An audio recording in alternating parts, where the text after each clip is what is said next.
Be asking yourself, how are we going to do that? Well, we're going to bring the locomotive on in a moment, and the engineer is going to balance his locomotive onto this turntable. It's a balanced table, and it's also a hand turntable. When originally built, only 4 people had to be involved to turn the locomotive around. Using extensions on each corner of the turntable, they'd have big poles brought out, and they would connect them in, pull the locomotive on. The engineer would balance his locomotive using a 6-foot diameter bearing inside the turntable, about halfway, and that would hold all the weight of the locomotive. Those 4 men would then start pushing, and it would actually turn relatively easy. Now then, this turntable was taken out of Macon in 1925, installed in Cedartown, Georgia, where the railroad used it in a similar fashion to how we're about to. They just bring the locomotives on and turn it for its next trip, going back to where it came. This turntable was installed here at the Railroad Museum July 4th of 1982. We've been using it here ever since. It has a 25 horsepower motor installed now that our conductor Dave Johnston is going to be operating with a flick of a switch. Our engineer is still going to bring it on and balance it.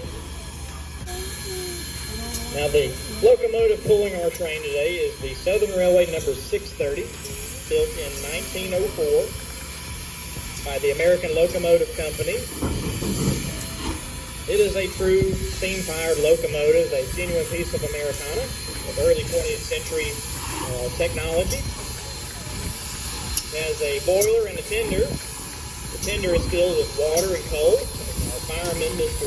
Brian Hunt, there was shoveling coal into the firebox, creating a big fire. He's also putting water into the boiler at the same time, and is creating steam. That steam goes through a set of pipes and eventually comes down to right here where we have the cylinders. Our engineer will pull back on the throttle there, which will move the steam through the cylinders there and push back a set of pistons or forward, and will make the locomotive rods move, therefore making the locomotive go forwards or backwards. Now then, this locomotive is what's known as a 280, and that means the wheel arrangement. It has 2 wheels here in the front, 8 big wheels where all the rods are connected, and then it actually does not have any wheels at all back here underneath the cab. Our other locomotive, the 4501 back there, has 2 wheels underneath the cab, so it's called a 282. That's basically just the generalization for class. That's how the railroad would class the locomotives.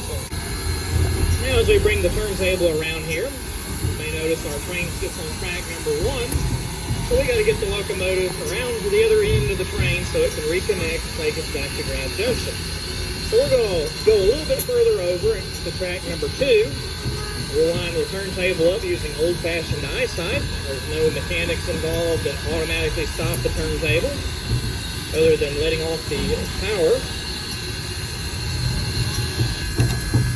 And once we get the turntable lined up, the locomotive will run off the train, or off the track here, go down, and we'll reconnect it to the other end.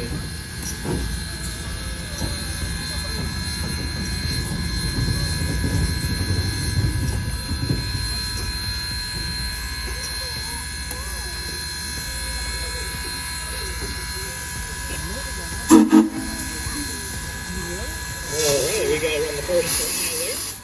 As the locomotive goes and couples up to the train on the other end, if anybody that wants to, they can follow me to the repair shop. We'll get to show you the building where we maintain all this equipment, locomotives and passenger cars. Those that wish can return to the train at this time. We do appreciate you all coming out here, braving the heat, seeing us turn our locomotive. Now we'll go to the repair shop. We'll be crossing over the tracks right at the end of our train there, making a right turn and walking down the pathway.